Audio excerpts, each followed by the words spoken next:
জমির অংশ কম পাওয়ায় এভাবেই মৃত বাবার কবর ভাঙচুর করলেন ছেলে। ২৪ মার্চ দুপুরে এমনই এক হৃদয় বিদারক ঘটনা ঘটেছে গাইবান্ধা সদর উপজেলার আনালের তাড়ি গ্রামে।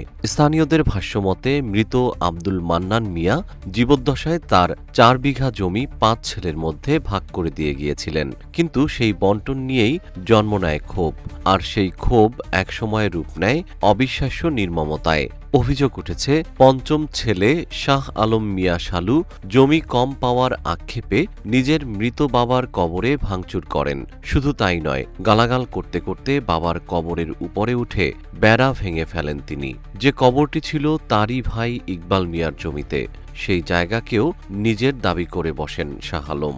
মৃত বাবার কবরে একজন সন্তানের এমন আচরণে এলাকা জুড়ে ব্যাপক ক্ষোভের সৃষ্টি হয়েছে। স্থানীয়রা এ ঘটনাকে চরম নিন্দনীয় ও অমানবিক বলে আখ্যায়িত করেছেন এবং পরিবারের অনেকে দ্রুত এর সুষ্ঠু বিচার এবং দৃষ্টান্তমূলক শাস্তির দাবি জানিয়েছেন।